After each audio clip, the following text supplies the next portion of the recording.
My husband went to the bank every Tuesday, at exactly 2 p.m. For 38 years of marriage, rain or shine, sick or healthy, he never missed it. When I asked why, he'd kiss my forehead and say the same thing every time. Just keeping our future secure. Maggie, I believed him. Why wouldn't I? Bob was an accountant. Numbers were his language, organization, his religion.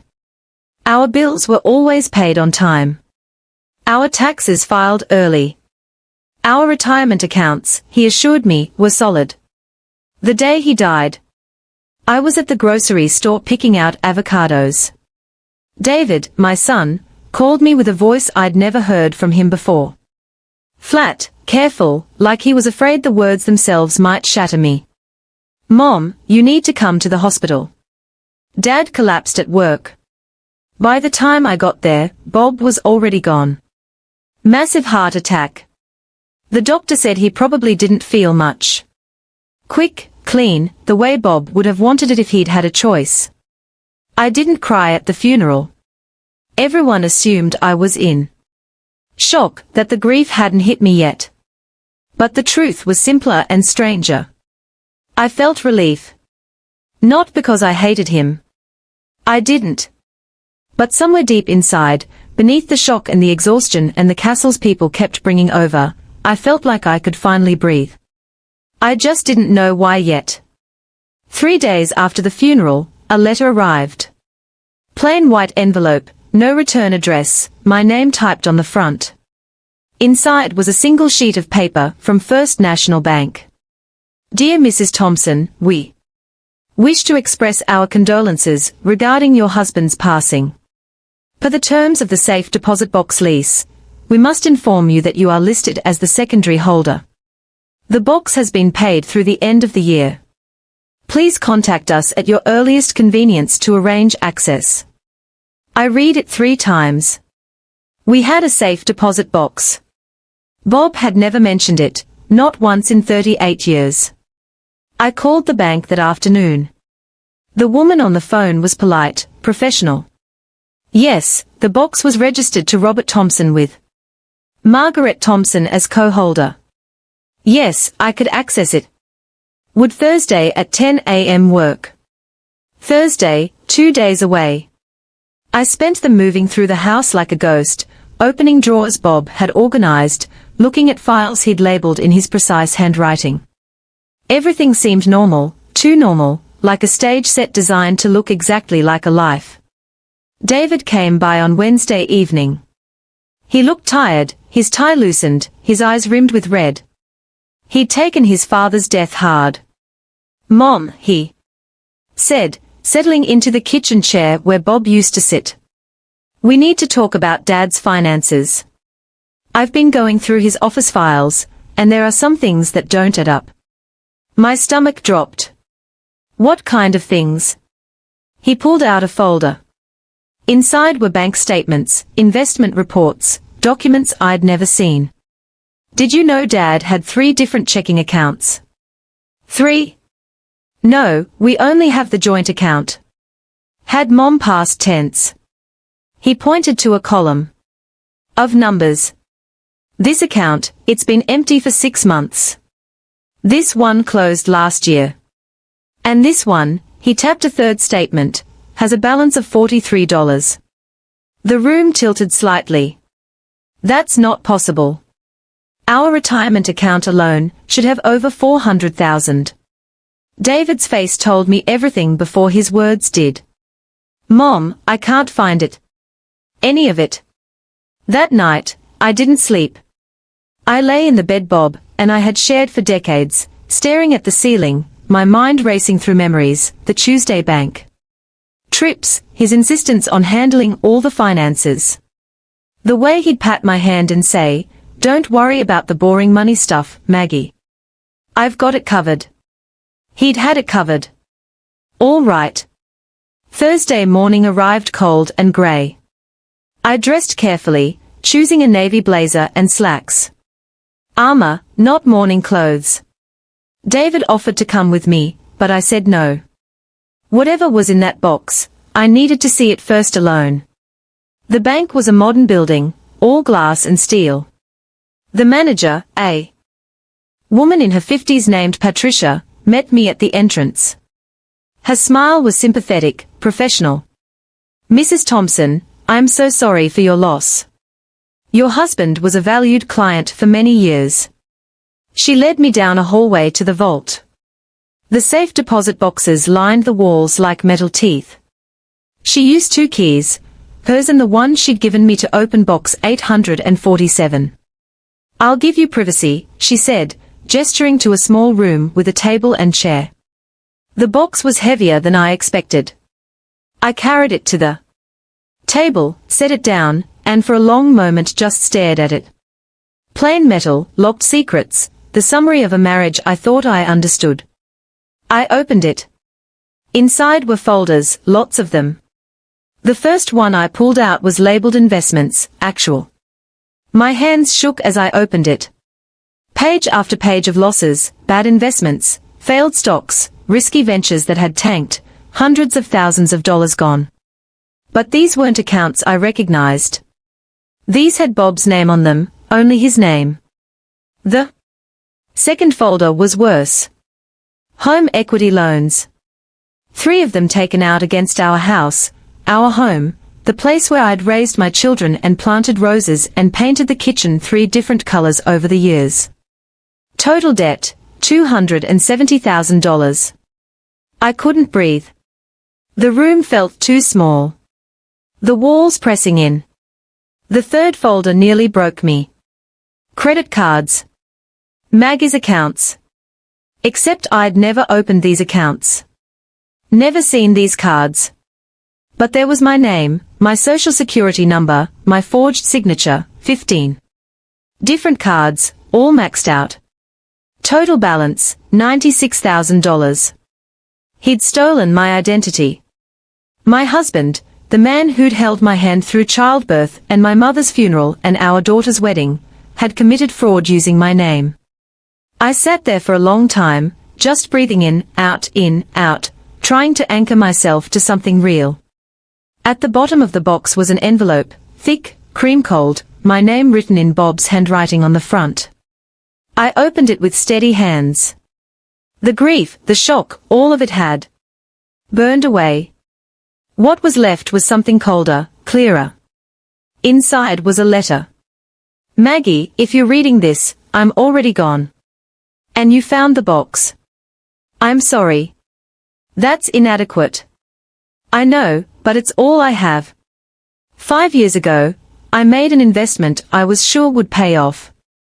It didn't. I tried to fix it. Every Tuesday, I went to the bank trying to restructure, trying to find a way out, but I just dug us deeper. The house loans, the credit cards in your name. I did it to buy time.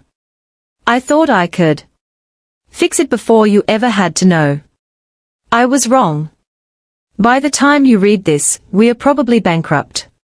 The house will likely go into foreclosure. Your credit is destroyed. I know you'll hate me. You should. I was trying to protect you from my mistakes, but all I did was make you pay for them. I'm sorry. I love you. That part was always real, Bob." I folded the letter, placed it back in the envelope, and put everything back in the box. Then I walked out of that room with my spine straight and my jaw set. Patricia was waiting. "Are you all right, Mrs. Thompson?" "No," I said honestly. "But I will be. I need copies of everything in that box, and I need the name of a good lawyer who handles financial fraud." Her eyes widened slightly, but she nodded. "I'll make the copies myself. And Mrs. Thompson, I'm truly sorry." By the time I got home, David's car was already in the driveway. He met me at the door, his face tight with worry. "Mom, I found something else. Dad's life insurance policy." "Don't tell me," I said, setting my purse down with more force than necessary. "There isn't one." He blinked.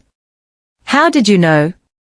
"Because your father spent the last 5 years destroying everything we built, and apparently he was very thorough about it." I walked past him into the kitchen, pulled out the copies from the bank and spread them across the table. Sit down. We have work to do. David read through everything, his face going pale, then red, then pale again. When he finished, he looked up at me with tears in his eyes. Mom, this is bad. This is really, really bad. I know. The house, your retirement, your credit, everything is gone. I know. How are you so calm? I sat down across from him, folded my hands on the table. Because anger is useless right now. What I need is a plan. The lawyer's name was Jennifer Rodriguez. Patricia from the bank had recommended her specifically for cases like mine. We met in her office the following Monday, a bright space with windows overlooking downtown Portland. She listened without interrupting as I walked her through everything. The safe deposit box, the loans, the credit cards, the forged signatures, Bob's letter. When I finished, she sat back in her chair.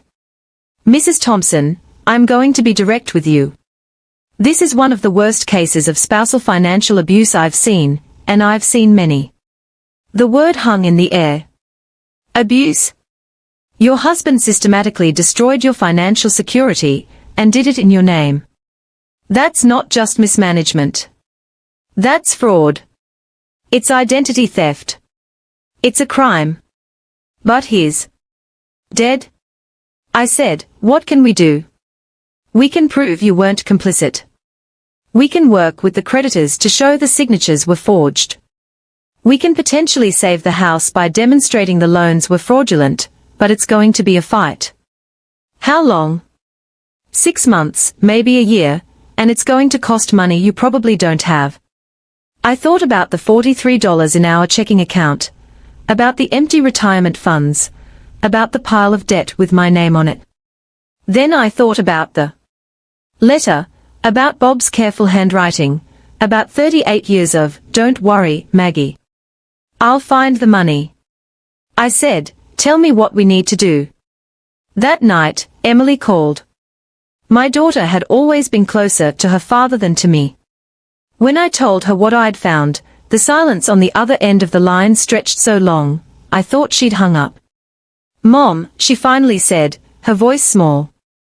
Are you sure? Maybe there's an explanation. I have the documents, Emily. I have his letter admitting to it, but Dad wouldn't do that. He loved you. He loved us. He did, I said. And he also stole my identity, and destroyed our financial future. Both things can be true. She hung up shortly after. David called me an hour later to tell me Emily had called him crying, insisting I was wrong, that I was speaking badly about Dad, that grief was making me irrational. She'll come around, David said. Give her time. But I wasn't sure, because I'd seen this before in other contexts, with other families. The person who refuses to believe, the one who needs the lie to be true because the truth would shatter something fundamental in them. The next few weeks were a blow of paperwork and phone calls and meetings. Jennifer filed reports with the credit bureaus, contacted the credit card companies, gathered evidence of the forged signatures. We hired a handwriting expert who confirmed what I already knew. I hadn't signed those applications. David threw himself into helping me. He organized files, made spreadsheets, attended meetings. One evening as we sat at the kitchen table going through another stack of documents, he looked up at me. Mom, I need to tell you something. I set down my pen. Okay. A few years ago, Dad asked me to invest in something with him, a tech startup. He said it was a sure thing that would make a fortune. I had $50,000 saved for the kids' college fund. He wanted me to put it all in. My heart sank. David, please tell me you didn't. I almost did. But Sarah, his wife, she didn't trust it. She said if it was such a sure thing, why did Dad need our money? We fought about it. I was so angry at her, but she held firm. I told Dad no. He looked at me with haunted eyes. I think he was already in trouble then. I think he was trying to use my money to fix his mistakes. And if I'd said yes, we'd have lost everything, too. I reached across the table and took his hand. But you didn't. Sarah saved you. That's what matters. Do you think he would have kept going, taking from other people? I thought about the letter, about Bob's words. I think he was drowning. And drowning people grab onto anything they can reach, even if it pulls someone else under.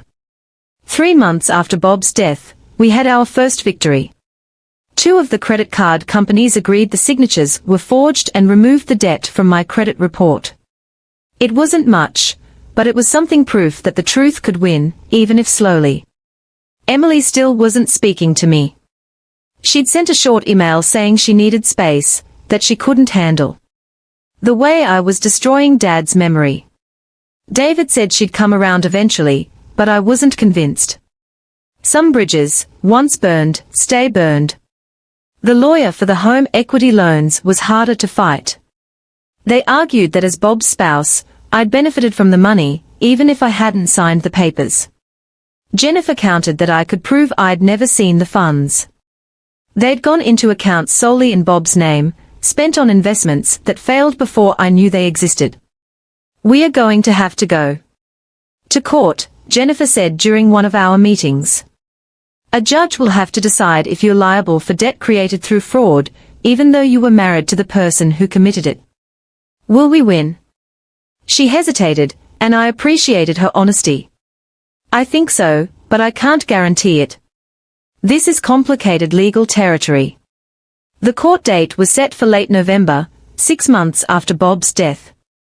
In the weeks leading up to it, I did something I hadn't done in years. I looked for a job. At 64, I wasn't exactly a hot commodity. I'd been a stay-at-home mom for most of my adult life, going back to part-time work as a librarian after the kids were grown. I'd retired 3 years ago, looking forward to travel and grandchildren and the quiet years I'd earned. Instead, I was applying for positions at bookstores and cafes, anywhere that would hire someone who needed to rebuild from nothing. A small independent bookstore downtown called me in for an interview. The owner, a woman named Ruth, was probably 70 with silver hair and sharp eyes behind red-framed glasses. So, she said, looking over my sparse resume. You worked as a librarian. You've been married for nearly 4 decades, and now you're looking for work. May I ask why? I could have lied. Made something up about boredom or wanting to stay active, but I was tired of lies, even kind ones. My husband died 6 months ago. I just found out he stole my identity and destroyed our finances. I need a job because I'm trying to avoid losing my house. Ruth sat down the resume and looked at me for a long moment. Then she smiled. When can you start? I worked at Ruth's bookstore 3 days a week. The pay wasn't much, but it was something. More importantly, it gave me a place to go, a purpose that wasn't just survival. I liked recommending books to customers, organizing the shelves, feeling useful. Ruth and I became friends. One slow afternoon, she told me about her own marriage, which had ended in divorce 30 years ago. He wasn't dishonest about money, she said, restocking the mystery section. He was just dishonest about everything else. Other women, other lives, other versions of himself. When I finally left, everyone told me I was overreacting, that all marriages had problems, that I should try harder. She looked at me. But you know what I learned? The people who tell you to try harder are usually the ones who've never had to try at all. The court hearing was on a Thursday, cold and damp with the threat of rain. David came with me. Emily didn't. She'd sent a text the night before. I can't watch you do this to Dad's name. I'm sorry. I'd replied. I understand. I love you. She hadn't written back. The courtroom was smaller than I expected from TV shows. The judge, a man in his 60s named Harrison, listened to both sides present their arguments. The bank's lawyer argued that I was Bob's spouse, that I'd lived in the house, that I'd benefited from the marriage, even if I hadn't directly benefited from the loans. Jennifer stood and in a calm, clear voice destroyed that argument piece by piece. She showed the forged signatures, the expert testimony, the separate accounts, the pattern of deception. She showed Bob's letter, his own admission of fraud. Then she called me to the stand. "Mrs. Thompson," she said, "when did you first learn about these loans?" "When I opened the safe deposit box after my husband's death in 38 years of marriage." "Did your husband ever discuss taking out equity loans on your home?" "Never." "Did you receive any of the money from those loans?" "No. It went into accounts I didn't know existed." "Did you sign the loan applications?" "No, I did not." The bank's lawyer stood for cross-examination. He was young, probably in his 30s, and he had the polished aggression of someone who'd never really lost anything. "Mrs. Thompson, isn't it true that you trusted your husband with the finances?" "Yes." "So, you chose not to be involved in financial decisions?" "I met his eyes. I trusted him." "That's not the same as choosing to be defrauded." "But you benefited from the marriage. You lived in the house those loans were taken against." "I lived in my home." "Yes. The one my husband and I bought together 40 years ago. The one he put at risk without my knowledge or consent." "You expect us to believe that in 38 years you never suspected anything?" That was the question, wasn't it? The one I'd been asking myself for 6 months. I took a breath. My husband was an accountant. He was good with numbers, organized, trustworthy. Or so I thought. He hid his mistakes behind competence, behind my trust, behind 38 years of me believing that love meant not questioning, not doubting, not looking too closely at the things he told me not to worry about. I paused. Was I naive? Probably. But naivety isn't consent to fraud. The judge called a recess. We waited in the hallway. David pacing. Jennifer checking her phone. Me sitting perfectly still on a wooden bench. "You did great, Mom," David said. I nodded. But I wasn't thinking about my testimony.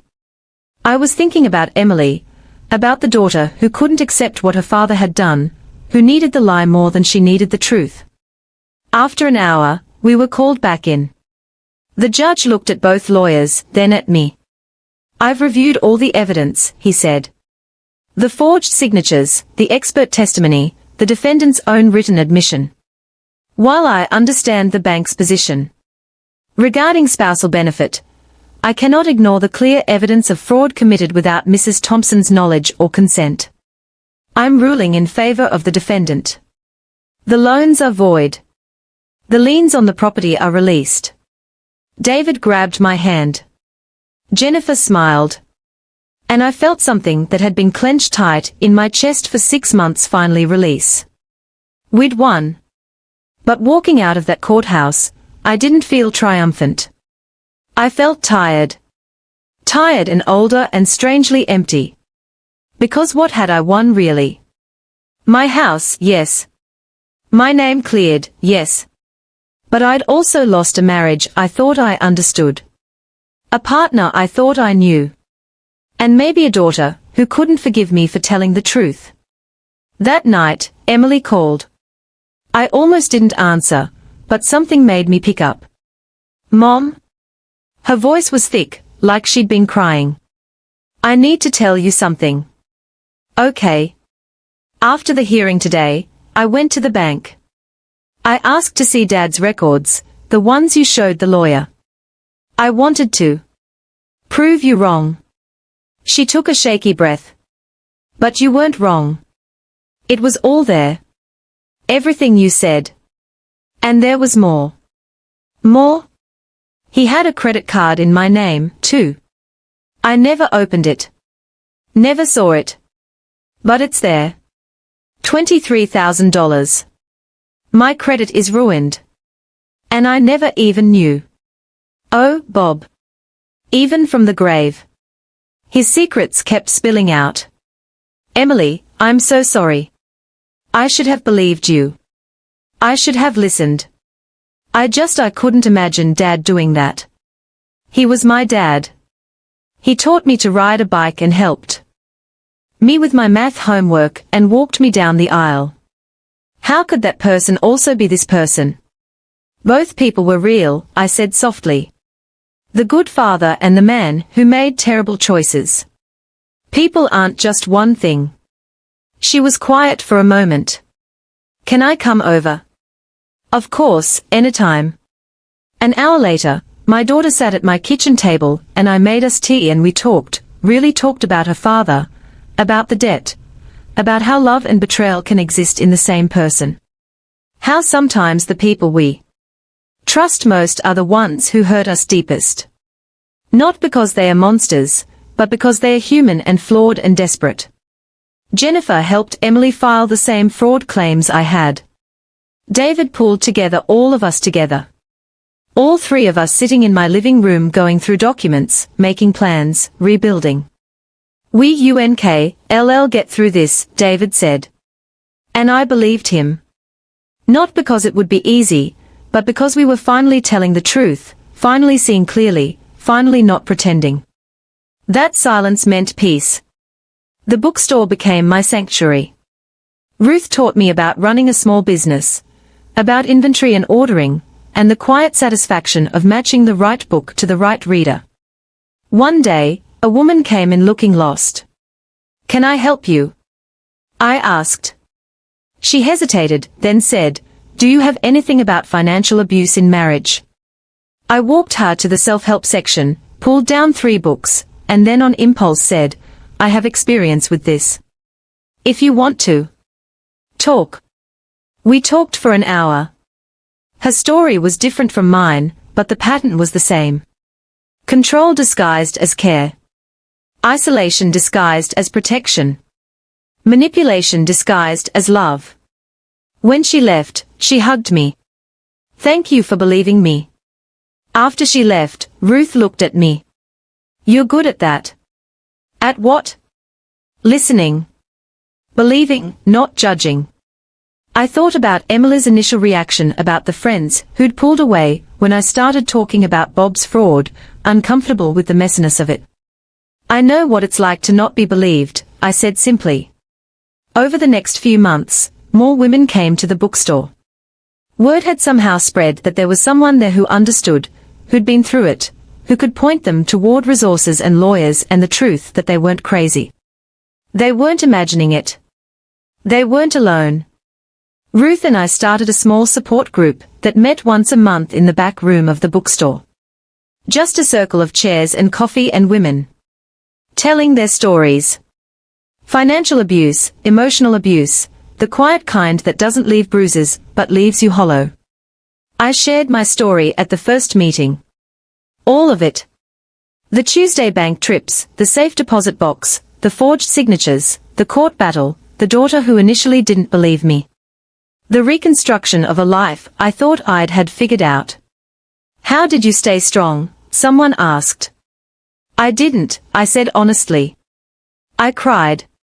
I was angry. I was terrified. But I kept moving forward anyway, because the alternative was giving up and I'd spent too many years letting someone else make my choices. The group grew. 10 women, then 15, then 20. We shared resources, phone numbers for lawyers, tips for rebuilding credit, strategies for dealing with family members who didn't understand. One evening after a particularly good meeting, Ruth and I sat in the empty bookstore drinking wine from paper cups. You know what you're doing, right? She said. Running a support group, building a legacy. Bob tried to destroy you, to leave you with nothing. Instead, you're helping other women avoid the same fate. You're taking what hurt you and using it to help others. She raised her cup. That's not just survival. That's transformation. I thought about that word transformation. I'd spent so much energy trying to get back to who I was before, trying to reclaim the life Bob had stolen. But maybe that wasn't the point. Maybe the point was to become someone new, someone forged in the fire of betrayal and loss and the hard work of rebuilding. A year after Bob's death, I stood in the bookstore at our support group's anniversary meeting. 23 women in a circle. Some I knew well, others new. All of us connected by the common thread of having trusted someone who broke that trust. When my husband died, I said I thought my life was over. In a way, it was. The life I thought I had, the marriage I believed in, the future I'd planned, all of it died with him. But something else was born. Not immediately, not easily, but gradually. I looked around the circle. What he did to me was wrong. Legally, morally, ethically wrong. And I won't pretend otherwise. But what I did next, that was my choice. I could have stayed angry, stayed a victim, stayed stuck in the betrayal. Instead, I chose to move forward, to rebuild, to help others, to transform pain into purpose. After the meeting, a young woman approached me. She couldn't have been more than 35, her eyes red from crying. My husband handles all our money, she said. He says I'm not good with numbers, that I should just let him take care of it. But something feels wrong. I don't know what, just wrong. I took her hands. Trust that feeling. Ask questions. Look at the accounts. Don't let anyone, not even someone you love, keep you in the dark about your own financial life. She nodded, crying harder. What if I'm wrong? What if I'm just being paranoid?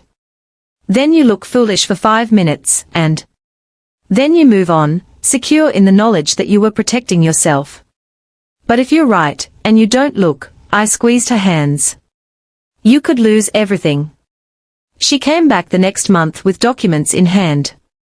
Her husband had been taking money from their joint account and putting it into crypto investments he swore would make them rich. He'd lost $80,000. She'd filed for divorce the day before. I'm terrified, she told me. But I'm also free. I knew exactly what she meant. Emily's credit was eventually cleared, just like mine. David invested the $50,000 he'd saved back, when Bob tried to get him involved in the failed startup, into a college fund for his kids, locked tight where no one else could touch it. And me, I kept working at the bookstore, kept running the support group, kept moving forward. On what would have been my 39th wedding anniversary, I went to the bank, not First National where the safe deposit box had been, a different bank, one Bob had never walked into. I opened an account in my name only, just my name, and I deposited my paycheck from the bookstore, modest, but mine. The teller smiled at me. Is there anything else I can help you with today, Mrs. Thompson? Actually, I said I'd like to change my name on the account, not Thompson, my maiden name. Margaret Sullivan, because that's who I'd been before Bob, before the marriage, before the 38 years of trust that turned to ash. And that's who I was going to be moving forward. Not erasing the past, but reclaiming the parts of myself I'd set aside. I walked out of that bank with my head high, and for the first time in a year, I felt like I knew exactly who I was. If you're reading this, if any of this sounds familiar, the locked doors, the secrets, the feeling that something's wrong, but you can't quite name it, trust yourself. Ask questions. Look at the documents. Don't let anyone tell you that love means blind trust, because it doesn't. Love means partnership, transparency, respect. And if you find out you've been betrayed, if you open that safe deposit box and your world falls apart, remember this. You are stronger than you know. The person who tried to erase you didn't succeed. You're still here. And that means you can rebuild. I did, and so can